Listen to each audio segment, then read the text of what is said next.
Is the U.S. complicit in the humanitarian crisis in Gaza, and if so, how much? As Israel continues its attacks on the Strip, the situation for its people is described as catastrophic. Washington stands accused of turning a blind eye. So what can be done to stop this catastrophe? This is Inside Story.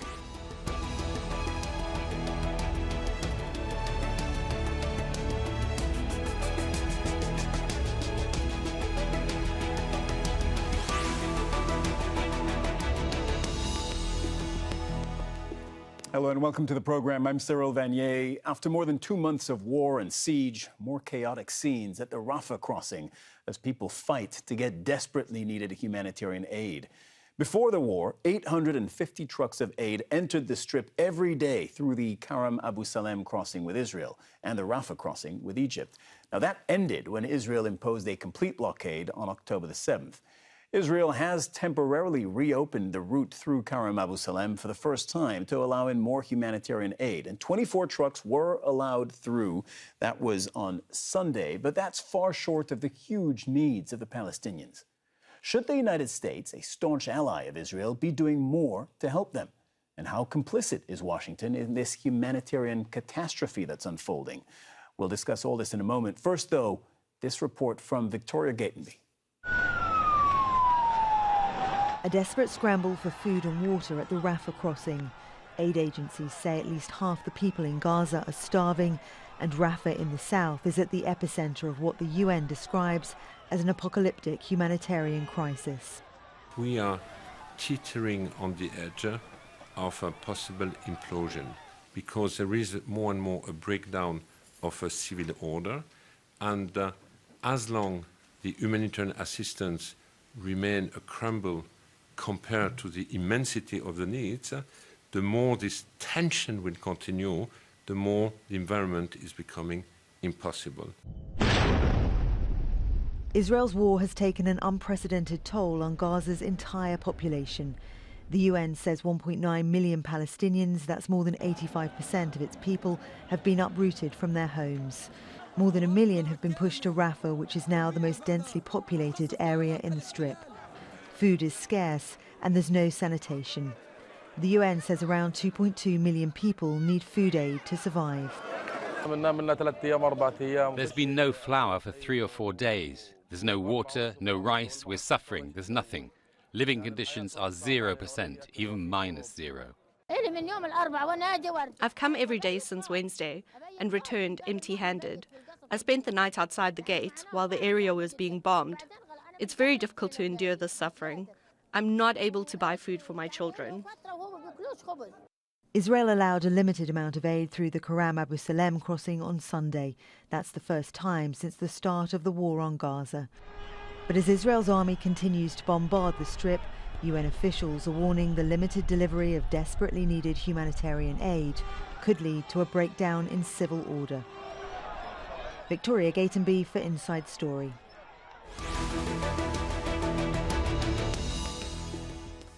Time to bring in our guests. From Washington, D.C. is Robert Hunter, former U.S. ambassador to NATO. From Arlington, Virginia is Khaled Elgindy, senior fellow at the Middle East Institute and director of Palestine and Israeli-Palestinian affairs at the Institute. Also from Washington, D.C. is Zaina Ashrawi-Hutchison, director of development and expansion at the American Arab Anti-Discrimination Committee. You're an activist. Thank you all for joining us. Robert, first question to you. Since the U.S. is Israel's single biggest backer, diplomatically, politically, militarily, economically, how much of this humanitarian disaster, and we've just seen that footage of people fighting to get that food at the Rafah border crossing, how much of this humanitarian disaster is the U.S. actually responsible for? Well, I think everybody here empathized with Israel on October the 7th when Hamas attacked, killed about 1,200 people and took 240 hostages. But that was now 2 months ago. Since then, with the major Israeli onslaught on Gaza, which has killed, I guess, in excess of 20,000 people now, and maybe 50,000 wounded, and the displacement of 85, 90%, maybe even more of people in Gaza, attention around the world and attention here, certainly on the media, has shifted to the disaster, the catastrophe, I think is the word you used, for the Palestinian people. And there really is only one thing that can be done right now, is the President of the United States has to tell the Prime Minister of Israel to stop the bombing, to stop the war, and do it right now. Because every day it goes on, it's not only worse for the people there, it's becoming worse for the President of the United States and his administration. You're not completely answering my question, Robert. I take all your points, but the question is how much can the U.S. be blamed for this, since the U.S. is providing diplomatic cover for Israel, military assistance, and economic help? Well, how much can the United States be blamed? Israel is actually doing the fighting and the killing of the civilians, as well as, I guess, some people from Hamas. But the United States is Israel's only patron. The bombs, most of the bombs were supplied by the United States. Some of them are high-tech weapons, some of them what they call dumb bombs. We are actively engaged in this fight because without United States support, Israel wouldn't be able to carry it on. And we're Israel's only friend in the world. Everybody in the world knows the war would stop if the United States said to Israel, it has to stop. So do I infer from that that you blame the U.S., at least in part, for this, or not quite? Well, I think assessing blame is quite useless. I'm trying to make the point that if the United States said, stop it, it would have to stop. If you want to call that blame, I'll let you do it. But it's certainly agency, and it's certainly engagement, and it's certainly responsibility of the United States now to get Israel to stop. Khaled, over to you. You titled your recent book, Blind Spot, America and the Palestinians from Balfour to Trump. Is the Palestinian suffering a blind spot in U.S. foreign policy circles or in U.S. decision-making? I think there's no question that it is. The United States, U.S. officials have historically had multiple blind spots, most often to Palestinian political aspirations and rights. But now we're seeing a very pronounced blind spot with regard to Palestinian humanity. I think it's clear that the United States bears enormous responsibility and, frankly, is complicit in the humanitarian catastrophe unfolding in Gaza. The United States has supported Israel at every stage of this war. There are many things the United States could have done that it did not do. It could have laid out red lines very early on with regard to civilians. It could have said it's not acceptable to weaponize starvation and disease directed at an entire civilian population. We know that Israel is deliberately causing a humanitarian catastrophe, and that is part of its strategy. And instead of laying out clear red lines up front, the United States and, frankly, all of Western Europe, primarily most of Western Europe, have also acquiesced in this catastrophe. No one spoke out to say it is not acceptable to use food and water and medicine as a weapon of war. And so the United States bears enormous responsibility and is frankly finding it very difficult, having offered no red lines and a bright green light. The United States is now kind of painted itself into a corner where they can't rein in the military machine, the death and destruction that is being inflicted on Gaza. Khaled, you mentioned starvation. In fact, just today, just a few hours ago, Human Rights Watch published a report called Starvation as a Weapon of War. Starvation used as a weapon of war in Gaza is the exact title of the report. I'll quote from it. Human Rights Watch writes, the Israeli government is using starvation of civilians as a method of warfare in the occupied Gaza Strip, which is a war crime. Israeli forces are deliberately blocking the delivery of water, food and fuel, apparently razing agricultural areas, depriving the civilian population of objects indispensable to their survival. Zaina Shrawi-Hutchison, I want to bring you into this conversation. So the question that I was asking Robert at the top of the show is how much the U.S. can be blamed for it. I understand Robert's point that, you know, he doesn't see value in assigning blame, but that so many of our viewers are asking this very same question. If you have one party to the conflict that is not directly involved, but that is allowing the other to carry out the war, and the result of the war is starvation and a humanitarian crisis, how much do you blame that supporting party? And that's, you know, that's the central question that we're asking today. I mean, I think it's there. I mean, complicity is simplistic. Even the U.S. has been directly involved in this genocide since the very beginning, with generals on the ground, with sending weapons and bombs and financial aid, of course, and diplomatic cover and support continuously. We also can't forget that we talk about Gaza and the Gaza Strip right now in terms of genocide, but before this genocide started, Gaza was in a really precarious position. There was food insecurity. They didn't have clean water to drink. There was no sanitation, infrastructure present. So before this genocide started, Gaza was in a precarious position. And now it's beyond comprehension, to be quite honest.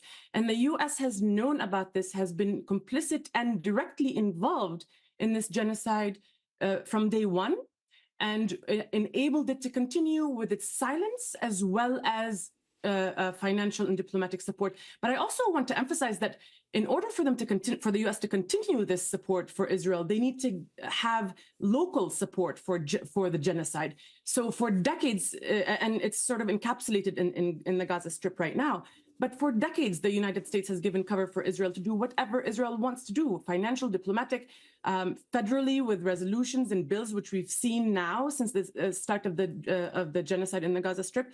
A record number of bills have gone through the federally through Congress, conflating anti-Semitism with the criticism of Israel, etc. There's also U.S. organizations backing billions funding illegal settlements. I mean, we can go on about this. There's AIPAC involvement, there's ADL. So, I mean, the involvement of the United States in the genocide on Gaza, but also in the ethnic cleansing and the settler colonialism that Palestine has been experiencing is direct and long-term. A few more data points to submit to all of you that are taken from this Human Rights Watch report on starvation used as a weapon of war in Gaza. On November 15th, the last operational wheat mill in the Gaza Strip was bombed by Israel. November 28th, we had a report that more than a third of agricultural land in the northern Gaza Strip had been damaged or destroyed. This comes from the Palestine food security sector. The World Food Programme says that there's serious risk of starvation in Gaza. On December 6th, the only water desalination plant in northern Gaza was stopped being functional, and on and on and on it goes. And, you know, the broader picture that this paints is that it becomes very difficult at this stage, and that's a massive understatement, to eat, to drink, and to do all those things that just on a very, very basic level keep people alive. Robert, I'll come back to you with this idea of values. One of the pillars of America's power in the world is that it claims to uphold values and to be a more ethical power than other countries, right, than some of its rivals. When the U.S. ties itself to something like this, where people just can't eat enough, and there's a very simple answer, by the way, there's a very simple solution to this: allow in more humanitarian aid, enough aid so that people can eat and drink at a bare minimum. When the U.S. ties itself to something like this, what does it do to its power around the world? This is one of the biggest concerns I think the United States has, or at least the administration should have, in terms of overall American standing in the world. At the moment, the U.S. reputation for caring deeply about humanitarian issues is being shredded by what Netanyahu and his government and Israel in general are doing. The United States is complicit. The war could not continue without the United States. The United States could demand instantly humanitarian supplies, and the United States could instantly tell Mr. Netanyahu that the war has to stop. The President of the United States could tell Mr. Netanyahu that is what has to happen, and I don't think even Netanyahu could afford to ignore what the United States wants to do. But we, the Americans, are paying a very heavy price for what is being done in this war, and it's going to be difficult for us to go back anywhere else in the world and talk about how other countries behave, whether it's in Burma or in China or in Central African Republic. The United States no longer at the moment has any credibility as a humanitarian country. Following up on what you just said, why isn't the U.S. president picking up his phone, giving the Israeli prime minister a call and saying, now this has to change, and we are going to have to allow in more aid, water, and other basic necessities into the Gaza Strip? Well, it's not just that. It's to stop the bombing, which makes it worse. You can have all the humanitarian aid you want, but if you continue to slaughter people, that's not going to help the dead people. Why is the president doing it? One, because he has a lifelong attachment, particularly in his generation, to the security and prosperity and future of the state of Israel, but also he has political calculations. We are now, 11 months before the next presidential election. He has to think about a major part of his constituency. So in some ways, and this is what, as an American, within our politics, troubles me very deeply, it appears that the president is looking to his political base, let's call it for what it is, it's called the Israel lobby, and not wanting to offend the lobby by coming out and saying, I'm sorry, for the good of the United States, and yes, for the long-term good of Israel, as well as Palestinians, this must stop now. And frankly, if the president made that clear to Mr. Netanyahu, he would be taking a huge risk for his country if he did not comply.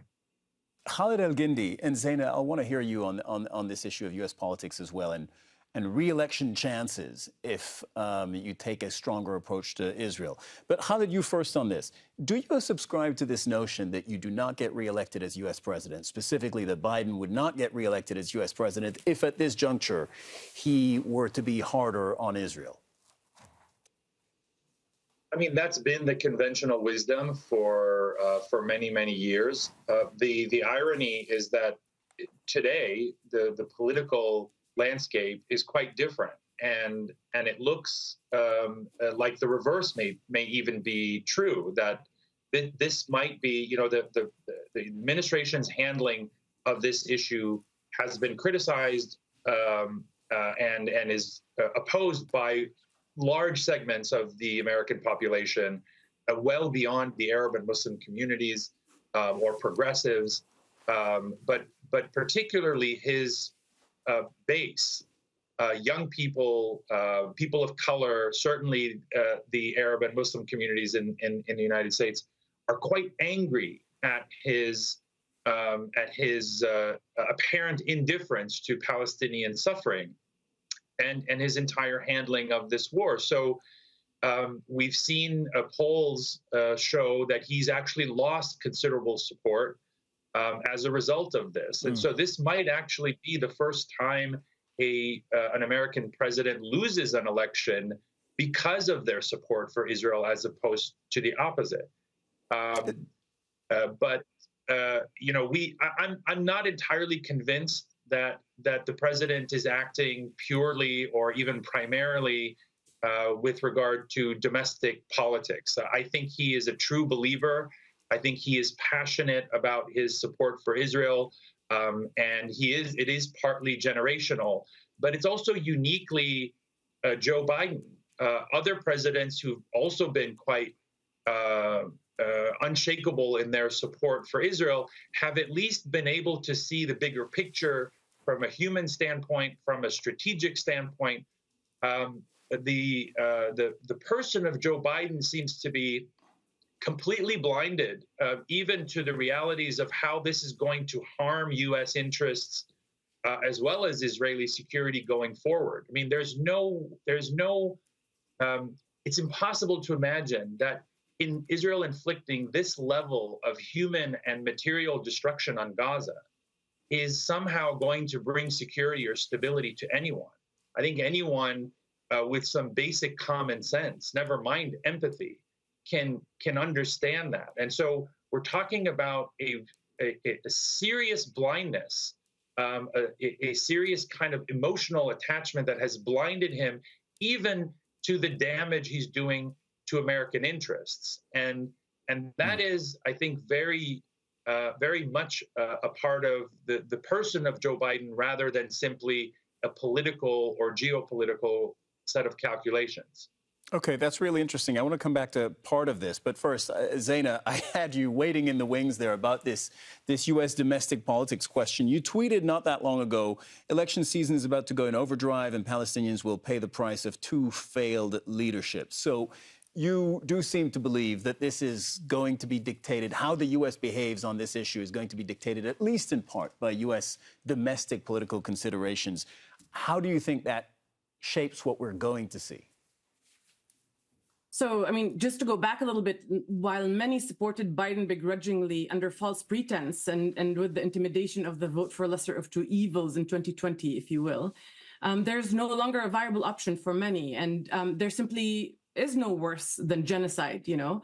So for decades, the Palestinian American, Arab American, Muslim American vote has been taken for granted, particularly by the Democratic Party, you know, the party that boasts inclusion, diversity, human rights, the umbrella. Using a system of tokenization, intimidation, and mostly political decorative lip service. We've heard the talk many times.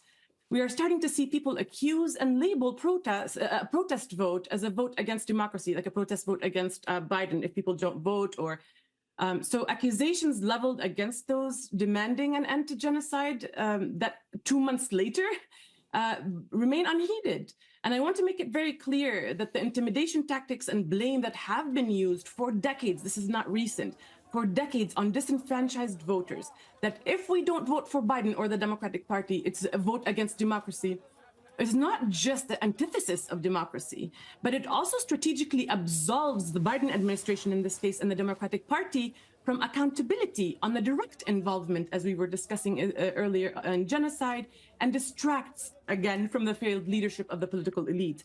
I mean, imagine the Palestinian Americans and Arab Americans and Muslim Americans and allies being chastised for refusing to support the killing of your own family members, or imagine being shamed for refusing to be complicit in the erasure of your own people.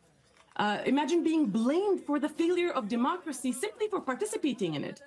If our votes are challenging a system that has historically been reliant on marginalizing, manipulating, bullying, and targeting minorities as undemocratic, then again, this isn't a democracy.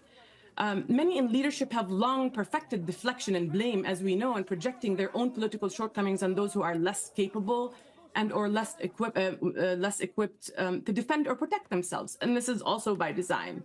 So a potential Biden-Harris loss can only be blamed on Biden-Harris and their administration and the Democratic Party.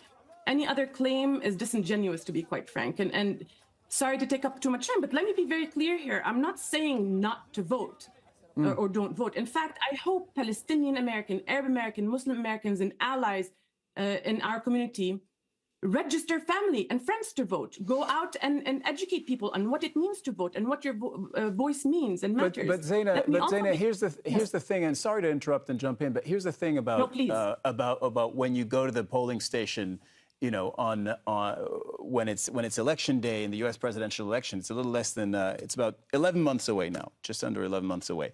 Is that voters will likely at this stage, it's not a guarantee, but likely have the choice between Biden and Trump. So anybody who wants to punish Biden on account of the way he handled this war would potentially be voting for Trump, you know. And I'm not sure if your moral compass says I wanted more support for Palestinians and therefore I'm not voting for Biden, I'm not sure that same moral compass then leads you to a vote for Trump. Yes, but nobody, first of all, this is what democracy is. When you have a two-party system, you have to vote for one or the other. And in Are this you saying case, they should vote for Trump then? Are you saying that people who support the Palestinian cause should vote for Trump in November 2024? Absolutely not. I'm actually not advocating for a vote for Trump or the Republicans at all. In fact, I disagree with almost all of their policies.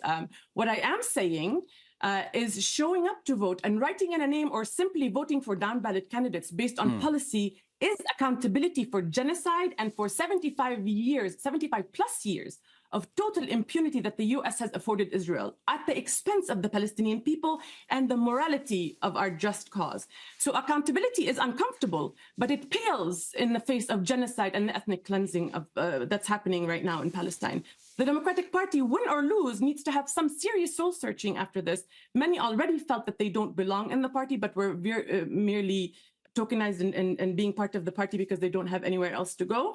Now it's time to act on it. And this is not exclusive to the Arab, Palestinian, Muslim communities either, if I may. So, Robert, we have about 3 minutes left, a little under 3 minutes in the show at this point. There's a question we asked at the very top of the show, and I recognize it's a little bit more aspirational, but we said, what can be done to stop this humanitarian catastrophe? You've been a practitioner, right, of diplomacy at the highest level. You were NATO ambassador. What would be your answer to that question? Well, the President of the United States needs to tell the Prime Minister of Israel this has to stop and be willing to back it up with immediately stopping the supply of arms. But he's not so far. That's the whole point. Stopping the economic support. Do what President Eisenhower did in 1956 and just said, we love Israel, we love the relationship, but if you don't stop this now, there are going to be very serious consequences for you. And he's got to show it, and he's got to make it happen. Instead of sending people out there, as he did this last week, and is going to this week, and say, well, we're really for you, but please, pretty please, don't be so beastly to the Palestinians. That is not only stupid, it's crass, and it's immoral. All right, that's all the time we have for today, but thank you so much to everybody for coming. I want to thank our guests, Robert Hunter, Khaled Elgindy, Zaina Ashrawi-Hutchison, and thank you, too, for watching. You can see the program again anytime by visiting our website. That's aljazeera.com, of course. And for further discussion, go to our Facebook page. That's facebook.com/AJ Inside Story. You can also join the conversation on X. Our handle there is @AJ Inside Story. From me, Cyril Vanier, and the whole team here in Doha, bye for now.